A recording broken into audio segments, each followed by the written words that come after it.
고백했으면 좋겠습니다. 우리 자고합티 네 분과요, 우리 이렇게 한번 고백했으면 좋겠습니다. 행복합시다. 하나님께서 함께 하십니다.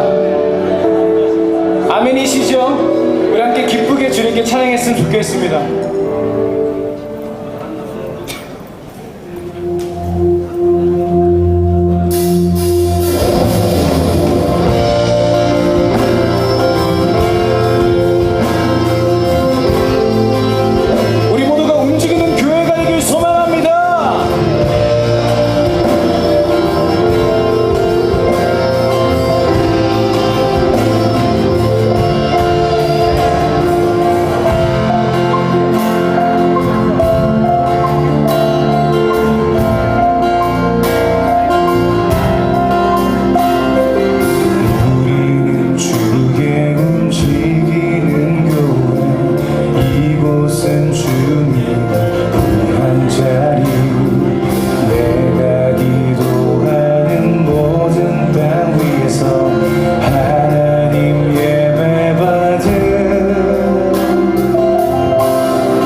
성전을 지으리 높임을 받으소서.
주옵소서. 주께 가까이 날 이끄소서.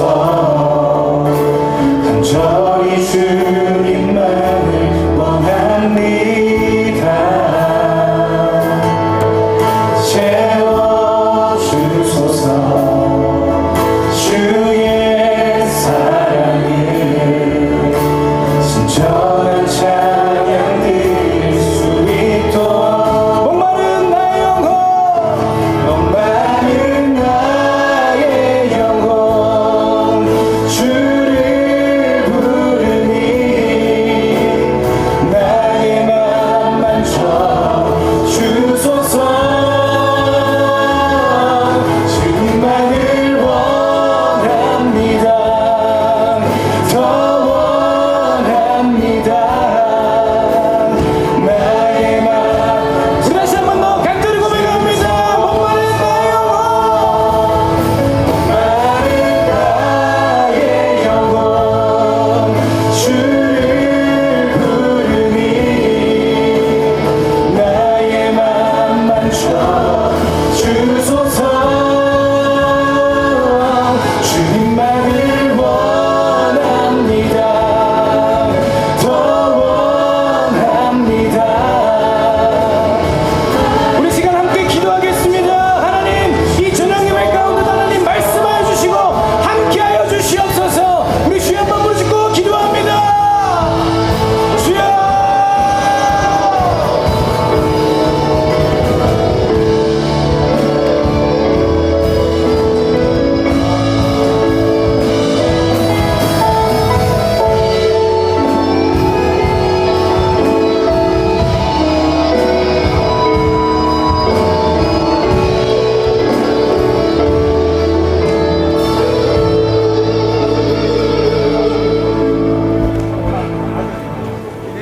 네, 마음을 정돈하겠습니다. 수련의 둘째 날 은혜의 시간 5번째입니다. 동부교회 찬양단 수고하셨습니다. 사회봉사위원장이신 김상문 장로님 나오셔서 우리를 대표해서 기도하시겠습니다.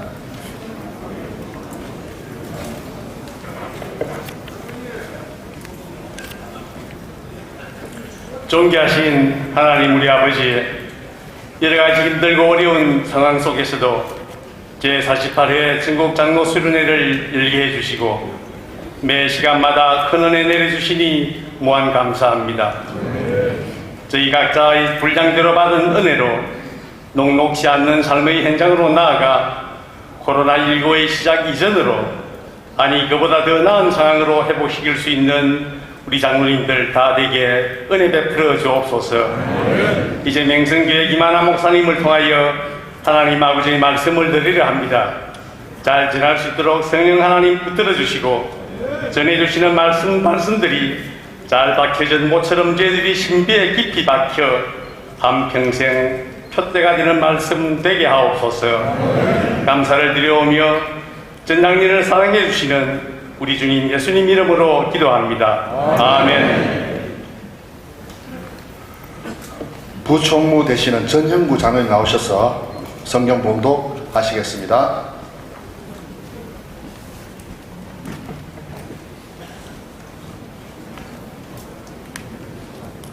하나님이 우리에게 주시는 말씀 마태복음 5장 43절에서 48절입니다.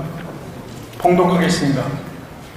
또 내 이웃을 사랑하고 내 원수를 미워하라 하였다는 것을 너희가 들었으나 나는 너희에게 이르노니 너의 원수를 사랑하며 너희를 박해하는 자를 위하여 기도하라.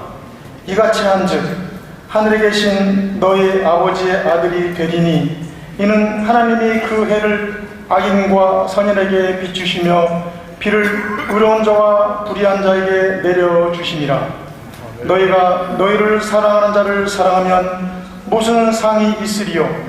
세리도 이같이 아니하느냐? 또 너희가 너희 형제에게만 무난하면 남보다 더하는 것이 무엇이냐? 이방인들도 이같이 아니하느냐? 그러므로 하늘에 계신 너의 아버지의 온전하심과 같이 너희도 온전하라. 아멘. 이 시간 은혜의 말씀 주실 목사님은요, 명성교회 김하나 목사님, 화목에 이르는 길, 사랑과 기도 란 제목으로 말씀을 선포하실 때 큰 은혜 시간 되기를 소망합니다.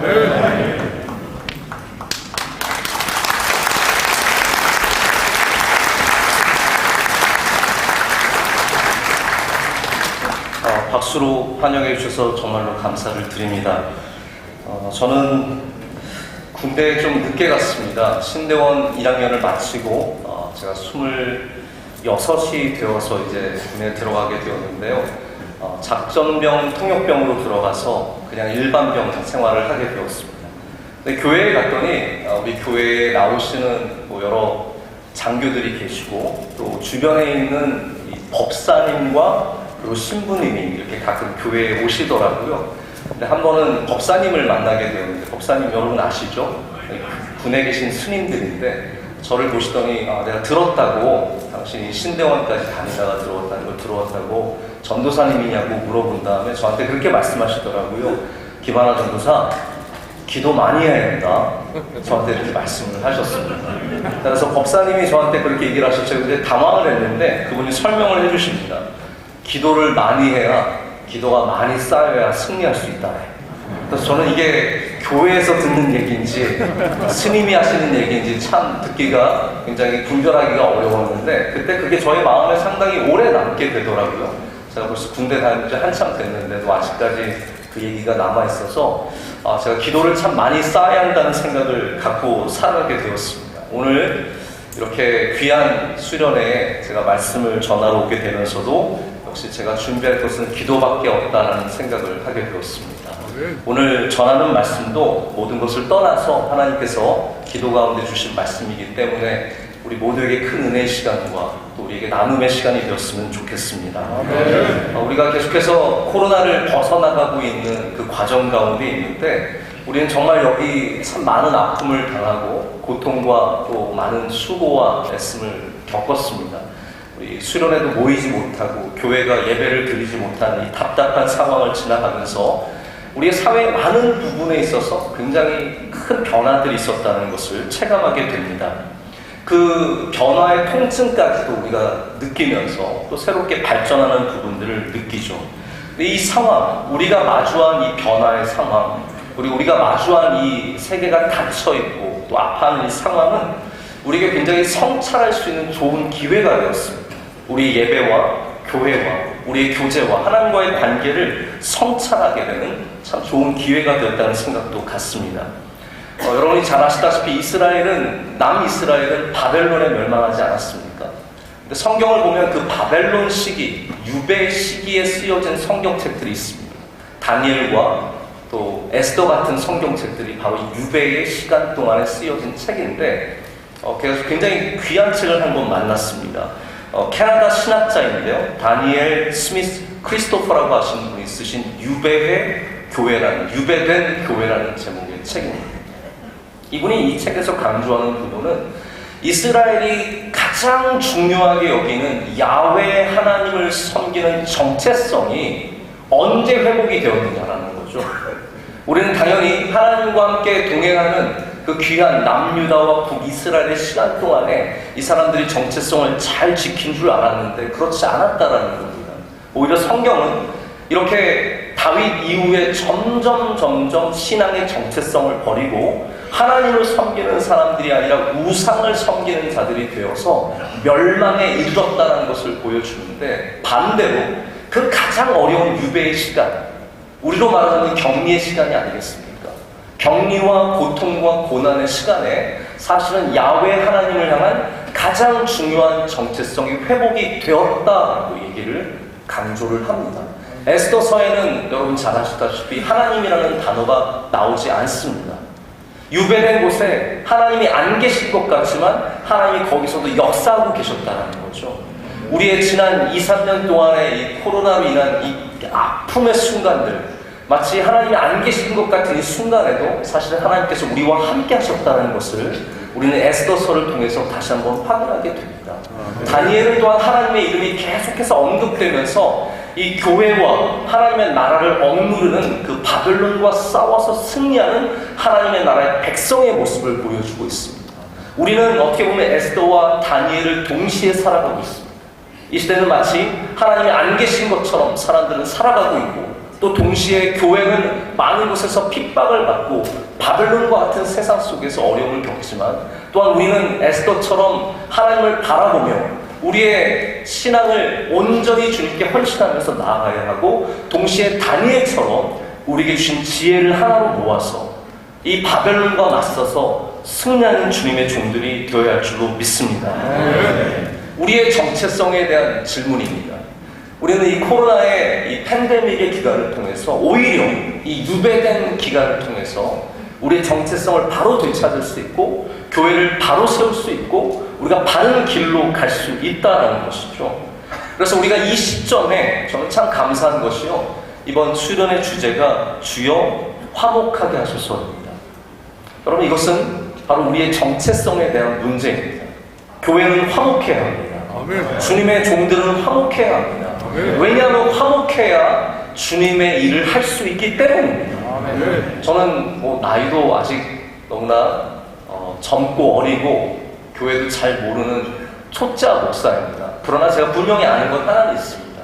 싸우면 하나님의 일을 감당할 수가 없습니다. 싸우는 교회는 하나님이 맡겨주신 사명을 감당할 수가 없습니다. 그러나 화목한 교회는 작은 교회라도 사명을 감당할 수 있습니다.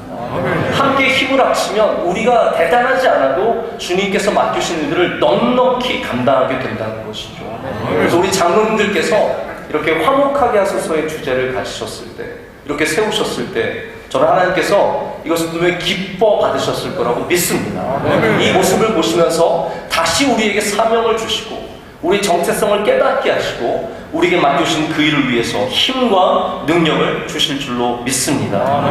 그래서 오늘 우리가 이 화목하게 하소서라는 주제를 통해서 말씀을 나누면서 우리 그 본질적인 첫 걸음, 우리가 어떠한 자세로 이 화목으로 나아가야 하는지에 대해서 함께 말씀을 통해서 생각을 해보고자 합니다. 화목이라는 단어, 이미 여러분께서 하루 넘게 이렇게 수련을 하시면서 아마 많은 강사분들께서 화목에 대해서 말씀을 하셨을 것 같습니다. 화목이라는 단어는 성경에서 여러 단어로 번역이 되고 있습니다. 영어로 하자면 조금 더 쉬워지는데요. 보통은 peace, shalom이라고 하는 평화로 해석이 많이 되고 있고요. 또 reconciliation, 화해라는 단어로도 굉장히 많이 번역이 되고 있습니다. 그래서 신약에는 평화, 바로 평화와 화해라는 주제를 갖고 화목이 다뤄지고 있으며, 구약에서는 화목 제물과 같이 우리 관계 속에 있는 하나님의 샬롬을 많이 언급을 하고 있습니다. 우리 인간 사이의 화목, 우리가 이루어야 하는 화목 중심에는 바로 연합하고 서로 사랑하고 서로 존중히 여기며 서로 귀하게 여기는 자세가 필요합니다. 제가 이렇게 강의안을 보니까 저 전에 강의하신 목사님께서 코이노니아에 대해서 설명을 해주신 것 같습니다. 몇 년 전에 미국에서는 그 아이들이 영어 스펠링을 맞추는 대회를 합니다. 이게 스펠링 비라고 하는 그런 대회인데, 이 대회에 나가서 우승하는 아이는 정말 큰 영광을 얻게 되거든요. 그래서 많은 아이들이 그 대회에 나가서 우승을 하려고 어마어마한 준비를 합니다. 특별히 인도계 미국인들이 우승을 많이 하는 똑똑한 아이들이 많아요. 근데 몇 년 전에 결승전 단어가 뭐였냐면요, 여러분, 결승전 단어니까 얼마나 중요하겠습니까? 얼마나 어렵겠습니까? 그 단어가 코이노니아였습니다. 코이노니아. 제가 그 기사를 읽고 나서 마음에 좀 뭔가 와닿더라고요. 아, 코이노니아가 힘든 거구나. 이게 어려운 거구나. 이것이 단순히 어려운 단어라서가 아니라 코이노니아, 연합하고 연대하고 하나 되고 화목하는 일이 너무나 어렵기 때문에 이 스펠링 비 대회에서도 마지막에 가장 어려운 단계에 코이노니아가 나온 것이 아닌가 생각을 했던 적이 있습니다. 여러분, 어렵습니다. 그러나 우리는 어려운 일을 감당하는 주님의 종들이 되어야 할 줄로 믿습니다. 우리가 함께 마음을 합치고 우리가 함께 주님의 마음을 가질 때 오늘 주님께서 말씀하신 것처럼 우리는 사랑하고 서로를 축복할 수 있는 존재가 된다는 것이죠. 그 모든 것이 공감에서 시작을 해야 합니다. 제가 이미 원고로 드린 그 강의 안에 다 적혀 있는 얘기지만요. 미나리라는 영화가 있습니다. 이 미나리는 미국의 아칸서라고 하는 정말 시골 중의 시골에 한국 이민자가 가서 거기서 때로는 인종차별을 겪으면서 어려운 가운데 삶을 일구어내는 장면이 담겨있는 굉장히 진솔한 가족의 아픔이 담겨있는 영화입니다. 근데 이 영화에 저는 영화를 보지 못했고 소개하는 부분만 봤는데요. 이런 장면이 있습니다. 그 아빠가 정말 그 푸른 풀밭에서 열심히 구덩이를 팝니다. 그 옆에서 아이가 그걸 지켜보고 있습니다. 어린 아들이 한 6, 7살 돼 보는 아들이 그걸 지켜보고 있는데 아빠는 열심히 자기 키만큼 파내러 가다가 갑자기 물이 나온 것 같아요. 그러니까 너무 기뻐가지고 와 소리를 지르는 거예요. 그때 그 옆에서 그 아빠가 계속 삽질하며 고생하며 땀 흘리며 힘든 모습을 보고 있던 아들이 같이 와 소리를 지릅니다. 아빠와 아들이 함께 와 소리를 지르고 있는데 저는 수고하지도 않았고 저와 아무 상관없는 우물인데도 제가 왜 그걸 보면서 눈물이 나요. 막 눈물이 저에게 맺히고 쏟아지고 그 앞에서 한참 울었던 기억이 납니다. 여러분 남이 이렇게 환호할 때 왜 우리는 함께 기뻐하며 함께 감격하며 함께 감동하겠습니까? 우리 인간은 공감하는 존재로 만들어졌기 때문입니다. 우리 하나님께서 우리를 만드실 때 아픔을 공감하도록 슬픔을 공감하도록 그 괴로움과 연약함을 공감하도록 만들어주셨는데 이 공감이 끊기는 순간부터 우리는 창조물로서의 가장 아름다운 가치를 잃어버리게 됩니다. 우리가 목회하거나 저희도 이제 목사로서 목회하거나 여러분께서도 장로님으로서 많은 목회를 도우시고 또 함께 하실 때 우리가 정말로 가져야 하는 하나님의 마음이 무엇이겠습니까? 죄인들을 바라보면서 정죄하는 것이 아니라 공감해 줄 수 있는 마음, 연약하고 넘어진 사람을 향해서 공감할 수 있는 마음이죠. 하나님의 디자인 속에 바로 이 소통의 언어들, 공감의 언어들이 있습니다. 이게 또 우리에게 어떤 어려움을 주냐면 그렇기 때문에 까다로운 사람들, 조금 더 극단적으로 말하자면 아주 부정적이고 그리고 공격적이고 상처가 되는 사람들, 그분들의 말과 행동이 우리에게 다 전달이 되고 다 느껴진다는 것입니다. 여러분 말 안 하면 안 느껴지십니까? 아닙니다. 다 느껴집니다. 저기서 누군가가 나를 나쁘게 쳐다보고 있다는 것, 저 멀리서 누군가가 나를 해치려고 마음을 먹고 있다는 것이 느껴질 때 우리는 굉장히 아픕니다. 자, 또 반대로 말씀을 드려볼까요? 반대로 또 우리가 누군가를 사랑하고 누군가를 위로하기 원하고 누군가의 상처를 보듬어주기 원하면 그 사람도 우리의 마음을 느낄 수 있다는 것입니다. 우리도 그분들의 악의를 느끼지만 그분들은 또 반대로 우리의 선의를 느낄 수 있는 공감하는 존재로 하나님께서 우리를 만드셨습니다. 우리가 그래서 무엇을 먼저 해야겠습니까? 우리는 먼저 사랑으로 그들이 그것을 공감할 수 있도록 사랑으로 베푸는 사람들이 되어야 할 줄로 믿습니다. 이것이 바로 오늘 우리가 화목하기 위해서 가져야 하는 가장 중요한 자세입니다. 화목은 누군가가 이루어진 아름다운 파티에 가는 것이 아니라 우리가 힘들지만 땀 흘려가며 그 사랑을 베풀며 일구어갈 때 바로 거기가 화목의 자리가 되며 그 자리를 통해서 주님께서 영광을 받으십니다. 저는 예수님께서 이런 어려운 사람들을 어떻게 대하셨는지에 대해서 좀 궁금증을 가졌습니다. 예수님께서 예수님을 미워하는 사람들, 분명히 오늘 말씀에 예수님께서 원수를 사랑하라라고 말씀하지 않으셨습니까? 그렇다면 예수님은 그런 원수들, 예수님을 죽이려고 하는 사람들을 어떻게 대하셨을까요?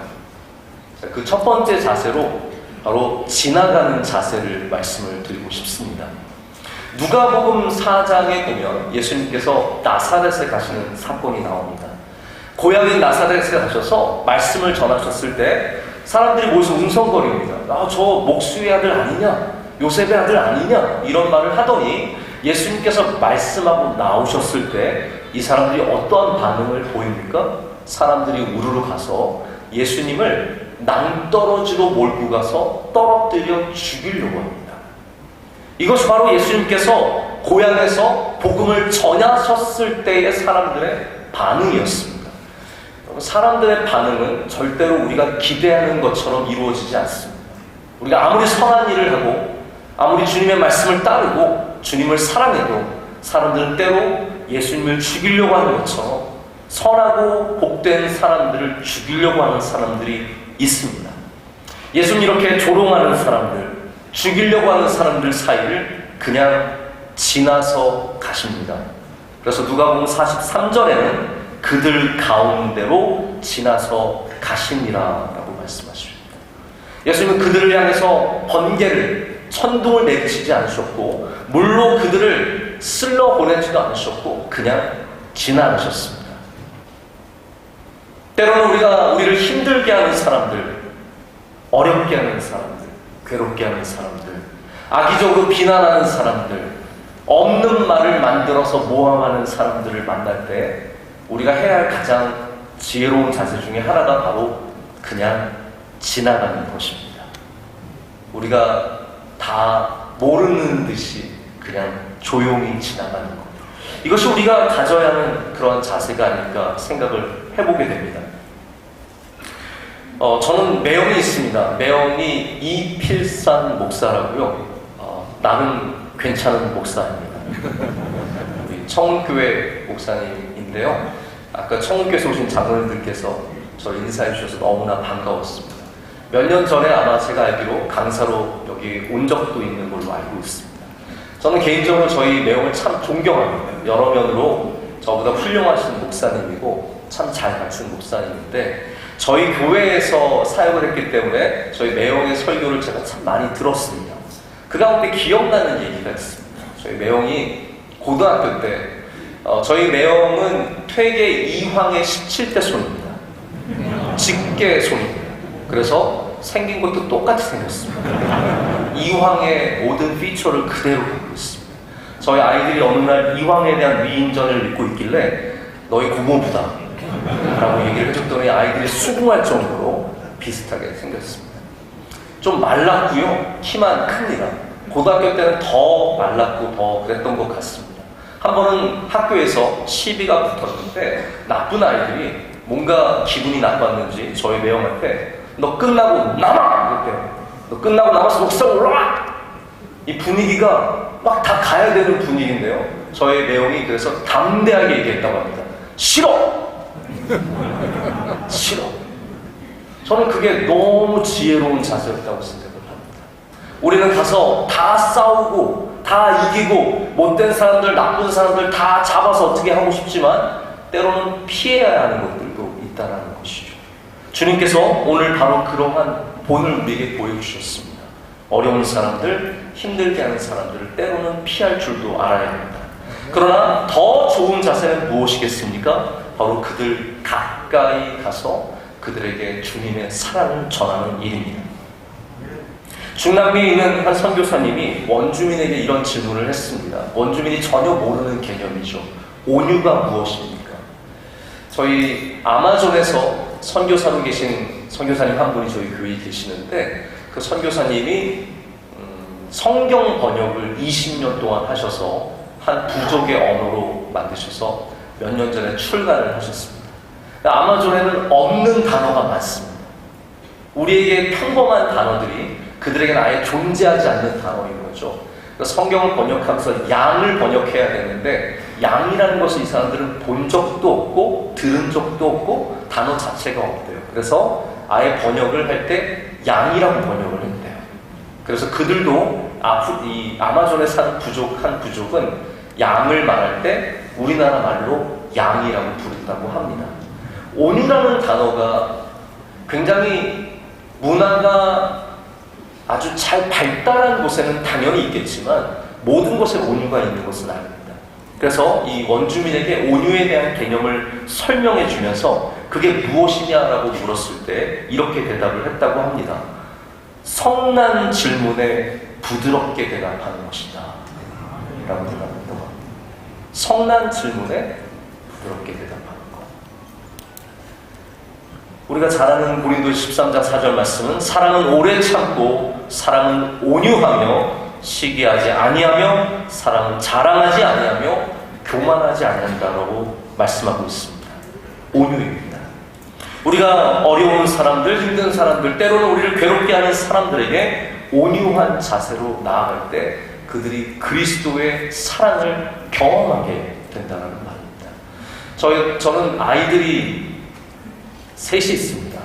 아이들이 셋이 있어서 우리 국가 발전에 어느 정도 기여하고 있습니다.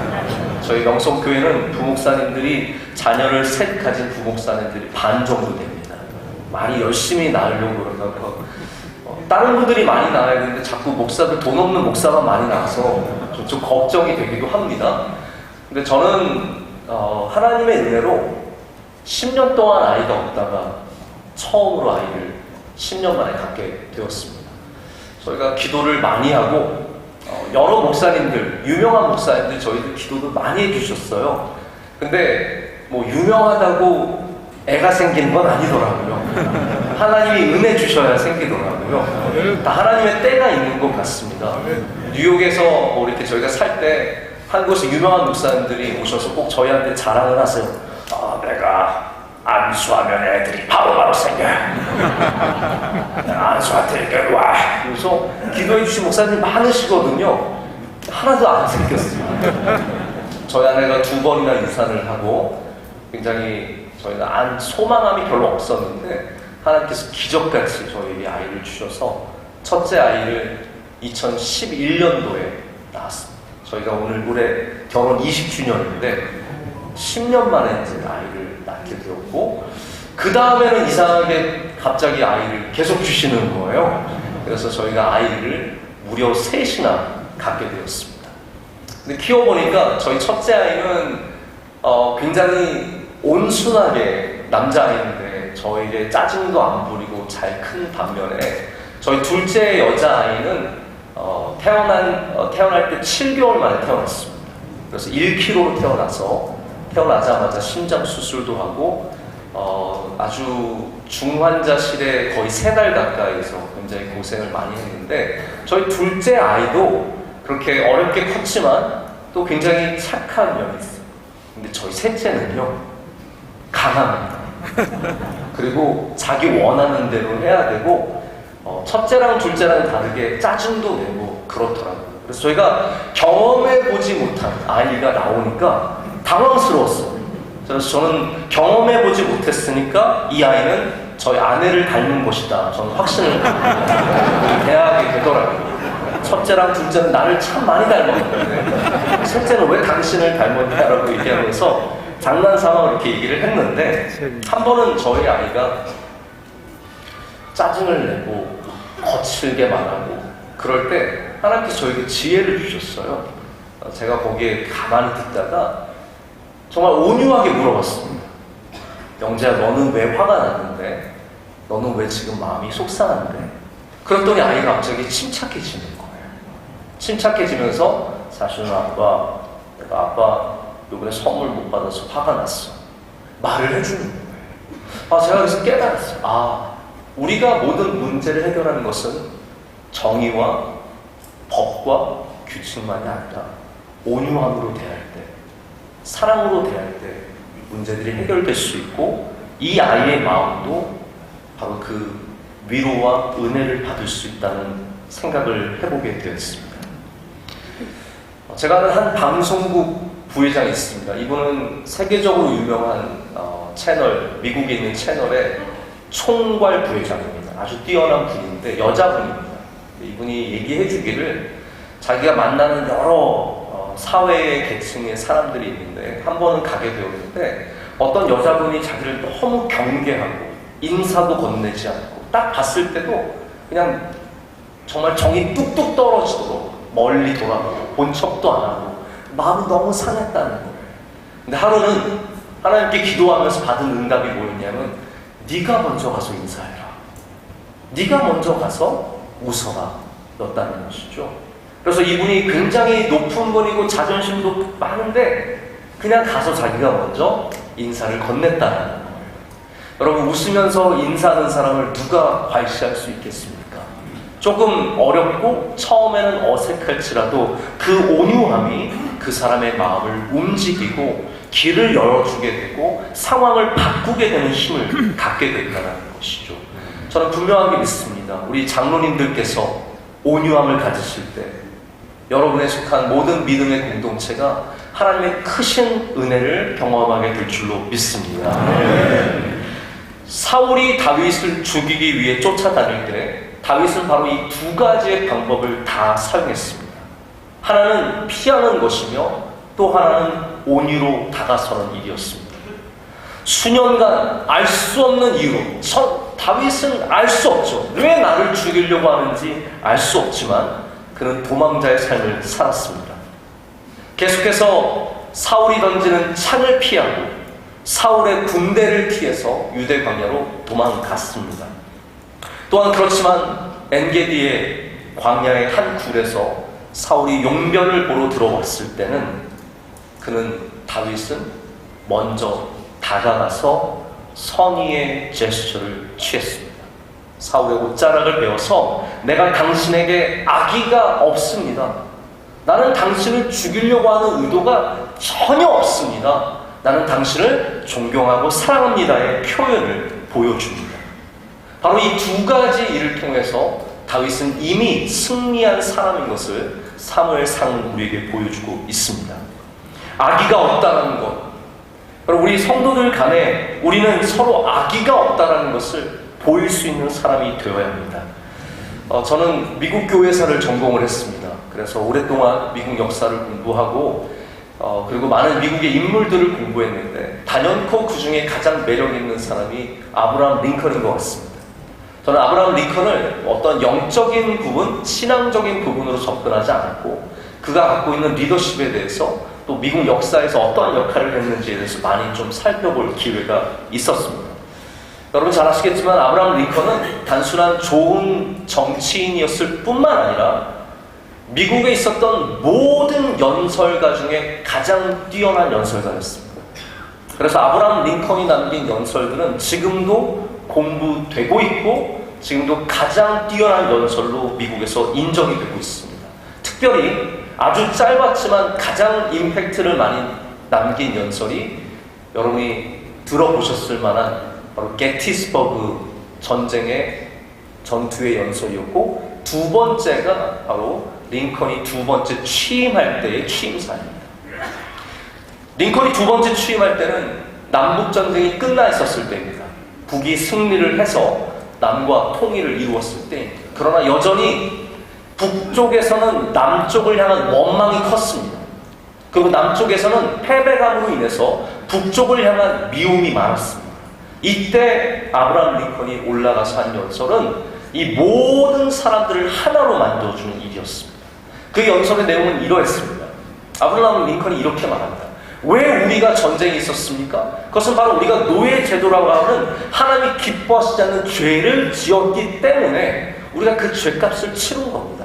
자, 그럼 우리 이제는 어떻게 해야겠습니까? 이제는 우리가 서로에게 악의를 품지 말고, 이 단어입니다. malice toward none. 악의를 누구에게도 품지 말고 이제는 하나가 되어야 합니다. 누구는 승리자고 누구는 패배자가 아니라 서로 악의를 품지 말고 나아가자라고 연설했을 때 미국은 다시 하나 될 수 있었습니다. 여러분, 남북전쟁에 수백만 명의 사람이 죽고 어마어마한 재산을 잃어버리고 전국이 초토화된 상태에서 어떻게 다시 화목할 수 있었을까요? 바로 이 연설 때문입니다. 서로 미워하지 말고 증오하지 말고 우리 서로 악의를 품지 말고 화목하자. 이것은 어떠한 합의체가 만들어낸 연설이 아니라 아브라함 링컨이라고 하는 한 대단한 리더의 리더십으로 인해서 생겨난 놀라운 기적이었습니다. 앞으로 우리 장로님들께서, 여기 계신 주님의 종들께서 이 화목을 향해서 악의를 품지 않고 나아가게 된다면 우리는 다윗처럼 위대한 나라를 건설할 뿐만 아니라 링컨처럼 나뉘었던 곳에 하나 되는 능력을 갖게 될 줄로 믿습니다. 저는 그렇게 생각합니다. 사울은 아무리 다윗이 좋은 일을 해도 변화되지 않았습니다. 이게 참 안타까운 일이 아니겠습니까? 다윗이 수없이 사울을 감동하고 좋은 말을 많이 하고 좋은 행동을 많이 보여줬지만 사울은 끝까지 변화되지 못했습니다. 이것이 우리가 갖고 있는 딜레마가 아닌가라는 생각을 갖습니다. 우리가 믿음으로 살면 세상이 변하느냐, 사람들이 변하느냐, 나의 적이 회개하고 돌아오느냐, 아닌 경우가 얼마나 많겠습니까? 내가 아무리 사랑해줘도 단 한 걸음도 앞으로 나오지 않는 사람들이 있고요.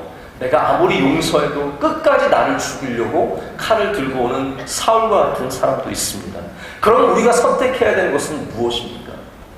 우리는 변화를 이끌기보다는 세상에 감동을 주는 사람들이 되어야 한다는 것입니다. 세상에 감동을 주는 사람.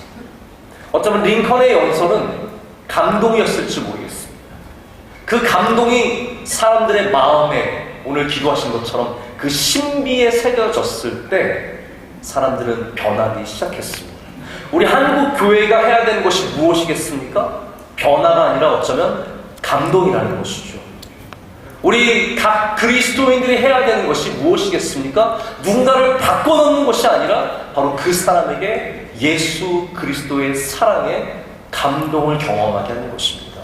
그 공감이 형성되었을 때 사람들은 그 성령의 감동함으로 말미암아 변화로 걸어나가게 된다는 말입니다.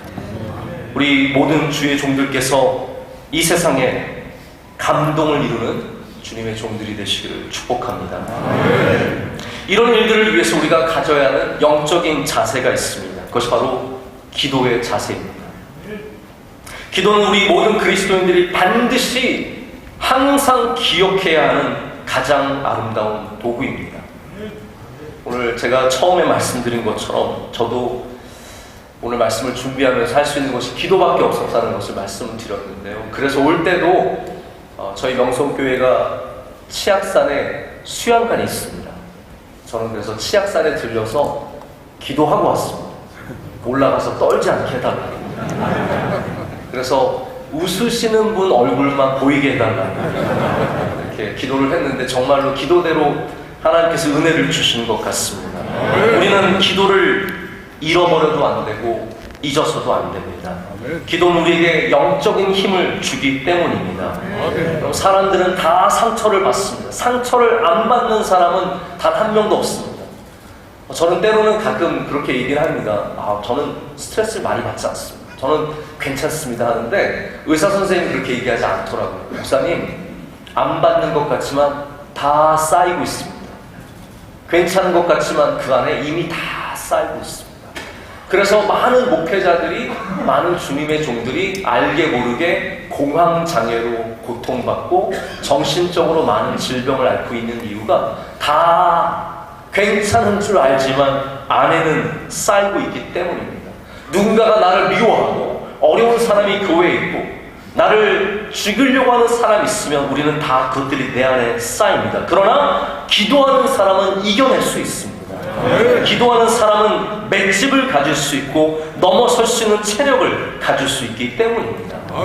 제가 목회를 하면서 깨닫는 것 중에 하나가 체력이 참 중요하다는 사실입니다. 아마 장로님들께서도 새벽 예배하시고 또 모든 행사 가시고 예배 지키시고 교회일 가정일 잘 돌보시려면 체력이 좋으셔야 될 것 같습니다. 저는 기도하기는 여기 계신 장로님들 모두 육적으로도 건강하시기를 축복합니다. 하나님께서 더욱더 새로운 힘을 날마다 주시기를 축복합니다. 저희 교회는 정말로 육체적으로 많은 힘을 필요로 합니다. 새벽 기도가 많고요, 예배가 많고요, 설교가 참 많습니다.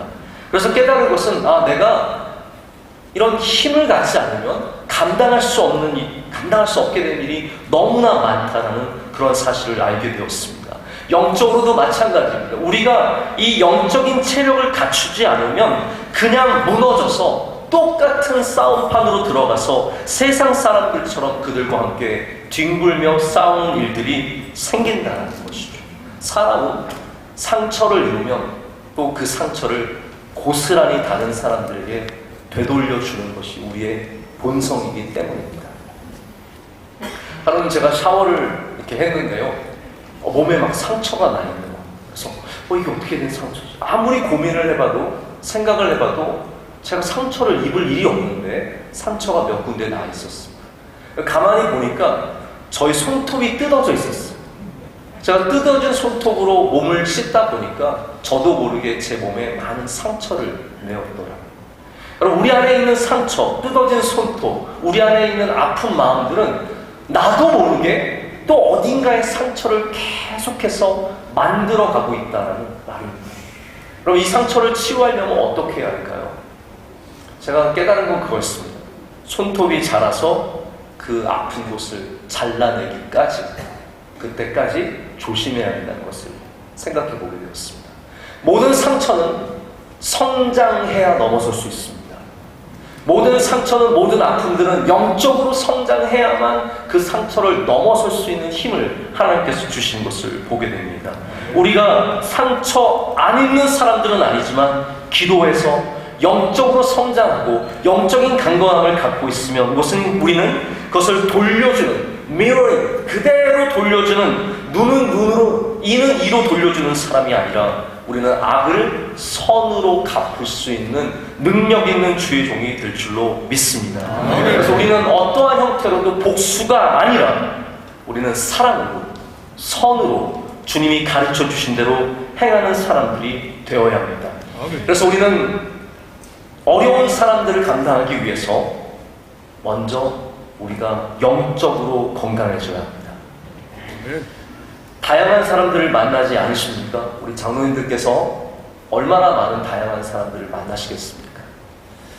천사도 만나고 사탄도 만나고 하나님이 보내주신 종도 만나고 그리고 세상의 적들도 만나는 그 자리에서 우리가 좋은 사람만 만나서 승리하는 삶이 아니라 어려운 사람을 만나도, 힘든 사람을 만나도 승리할 수 있는 길은 기도밖에 없다는 것이죠. 천사만 만날 수 있는 사람이 세상에 어디 있겠습니까?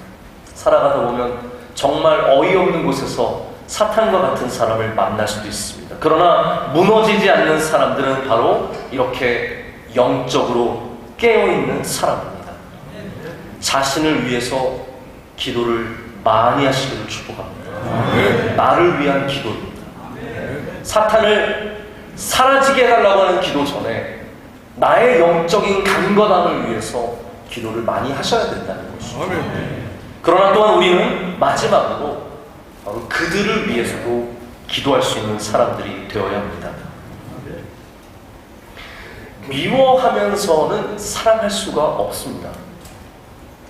미워하지 않으려면 그럼 어떻게 해야겠습니까? 생각하지 않으면 참 좋겠지만 우리는 자꾸 안 좋은 것은 참 많이 생각이 납니다. 밤에 누워서 눈을 감으면 좋았던 기억보다는 안 좋았던 기억들이 우리의 머리 안에 참 가득하다는 것을 느낍니다. 미워하지 않으려면 그래서 있는 것이 아니라 기도해야 합니다. 그런데 그 기도는 어떠한 기도냐면 나를 위한 기도가 아니라 바로 그들을 위한 기도라는 말입니다. 그들.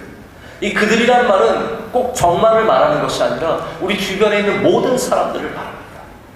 우리 주님의 종들은 나를 위한 기도만이 아니라 바로 그들을 위한 기도를 통해서 하나님 맡겨주신 사명을 감당하는 사람들입니다. 근데 기도할 때는 참 하나님께서 우리에게 놀랍게 역사하시는데 우리를 이해해 주시는 하나님께서 또한 하나님께서 기도하면은 그들을 이해하기도 하십니다. 혹시 이런 경험을 해보신 적 있으시죠? 참 미워서 기도했는데 하나님은 그 사람을 미워하지 않는다는 것을 깨닫게 되었을 때 당황하게 된 것 같습니다. 저도 왜 그런 적이 없겠습니까? 한 번은 참 마음에 걸리는 목사님이 있어서 기도를 하게 됐습니다. 하나님, 저 그분 참 싫습니다. 하나님, 저 그분 생각하면 머리가 참 너무 아프고 마음도 참 아픕니다. 하나님, 어떻게 안 될까요? 하나님께서 손 쓰실 방법이 없으실까요? 라고 이렇게 기도를 정말 진실되게 드리고 있는데 하나님께서 저에게 그런 말씀을 주시더라고요. 저에게 그런 말씀, 아니 저는 이런 말씀을 기대했어요. 그래 하나님, 나는 네 편이다. 나는 영원토록 네 편이다. 이런 말씀을 주셨으면 제가 굉장히 힘을 얻었을 것 같은데 그러한 응답이 아니라 전혀 다른 응답을 주셨습니다. 하나님께서 이렇게 저에게 마음을 주시더라고요. 야, 그 목사가 너보다 훨씬 낫다. 그 목사가 너보다 3배는 낫다. 그 목사가 너보다 훨씬 귀하다. 너는 근데 그 목사가 너의 마음에 안 든다고 나보고 뭐라고 하라고? 저는 그 응답을 받았을 때 굉장히 모든 인식이 바뀌는 경험을 했습니다. 아, 나에게는 굉장히 어려운 사람이지만 하나님에게 중요한 사람일 수 있겠구나. 나에게는 괴로움을 주시는 분이지만 하나님에겐 정말 사랑하시고 귀한 종일 수 있겠구나. 나는 그런 마음이 들어서 솔직하게 말씀드리는데 미워하는 분이 이젠 없습니다. 있을 수도 있겠지만 없습니다. 하나님께서 그 마음을 저에게 보여주셨고 가르쳐 주셨기 때문입니다. 우리가 기도하면서 올려드린 모든 분들은 하나님께서 받으십니다. 심지어는 미움 가운데 기도하는 분도 하나님께서 받으십니다. 그래서 우리의 생각을 바꿔주시고 우리를 위로하시고 우리를 새로운 것을 알게 하시죠. 하나님은 옳다 아니다의 문제가 아니라 항상 우리를 복음의 길로 인도해 주십니다. 이쪽이냐 저쪽이냐가 아니라 우리를 하나님의 나라의 길로 인도해 주십니다. 그렇기 때문에 하나님에게는 늘 새로운 길이 있습니다. 우리는 그 길을 보지 못하기 때문에 우리는 광야의 길이 없다라고 말하고 바다의 길이 없다라고 말하지만 하나님께서는 지금도 광야의 길을 내시며 바다의 길을 내시는 분이십니다. 그렇기 때문에 우리의 인식을 넘어서 하나님은 늘 새로운 길을 열어주시기 때문에 우리는 이 모든 것을 주님께 맡겨야 할 줄로 믿습니다. 말씀을 맺습니다. 우리가 벽돌을 그냥 쌓으면 건물이 될까요? 여러분이 벽돌을 많이 갖다 놓으면 집이 될까요? 그렇지 않습니다. 아무리 벽돌을 많이 가져다 놔도 집이 되지 않습니다. 수고로 쌓아야 하고 만들어 가야 합니다. 시간이 지나가면 문제가 해결이 될까요? 코로나 이제 지났으니까 이제 교회가 회복이 되고 해결이 되겠지? 저는 절대로 그렇게 생각하지 않습니다. 시간이 100년이 지나가도 이 문제가 해결되지 않을 수 있습니다. 왜냐하면 그것이 쌓아놓은 벽돌과 같다면 아무것도 이룰 수 없기 때문입니다. 우리가 그냥 살아간다고 삶이 되지 않는 것처럼 우리가 시간이 지나간다고 문제가 해결되지 않습니다. 우리 장로님들께서 화목을 쌓아가실 때 문제가 해결이 됩니다. 그냥 모이고 그냥 헤어지고 그냥 우리끼리 즐겁고 끝나는 것이 아니라 여기서 우리가 화목을 향해서 실제적인 걸음으로 나아갈 때 정말로 우리 총회가 우리 교단이 우리 한국교회가 세계교회가 하나님이 맡겨주신 사명을 감당하는 능력 있는 주의 교회가 될 줄로 믿습니다. 그래서 오늘 이 시간이 바로 그 첫 걸음을 내딛는 시간이 되기를 간절히 소망합니다. 우리는 시간을 쌓는 사람들이 아니라 바로 한 장 한 장의 화목을 쌓아가는 사람들이 되어서 주님이 맡겨주신 일들을 감당할 때 여러분들께서 우리 귀한 장로님들께서 가시는 모든 사랑과 믿음의 공동체 위에 주님의 특별하신 은혜가 임하며 주님의 뜻이 이루어질 줄로 믿습니다. 기도하시겠습니다. 하나님 감사합니다. 오늘 주님께서 주님의 귀한 종들을 이곳에 모아주시고 우리로 주님께 예배하며 말씀의 귀를 기울이며 하나 되는 일에 힘쓰게 하심을 감사합니다. 하나님 화목하게 하소서. 이 주제는 성령께서 우리에게 바로 이 시대에 가장 필요해서 주신 주제라고 분명하게 믿습니다. 이 일을 위해서 기도하게 하여 주시옵고 주님이 말씀하신 것처럼 사랑하며 서로 용서하며 품으며 나아갈 때 우리 이 모든 일들을 기도로서 넉넉하게 감당하게 될 줄로 믿습니다. 하나님 그 일을 감당하시도록 주의 사랑하시는 기름 부은 종들에게 건강함의 은혜를 육체의 건강을 허락하여 주시오며 영적으로 더욱더 단단해지게 하여 주시오며 섬기시는 교회가 복되게 하여 주시오며 가정과 기업에도 한없는 복이 있을 줄로 믿습니다. 하나님 이 모든 행사를 마치고 우리 삶의 자리로 돌아갈 때 주의 성령께서 우리와 동행하여 주시오며 역사하여 주시며 가시는 곳마다 열매 있는 능력의 은혜를 베풀어 주실 줄로 믿습니다. 수고하고 섬기시는 모든 회장과 부회장과 모든 주의 사랑하시는 종들에게 은총의 은총을 더하여 주시오며 우리 장로협회가 더욱더 발전해서 하나님의 영광 위에서 크게 쓰임받게 하여 주시옵소서. 우리를 사랑하시고 우리와 함께 하신 예수 그리스도의 이름으로 간절히 기도드립니다. 아멘.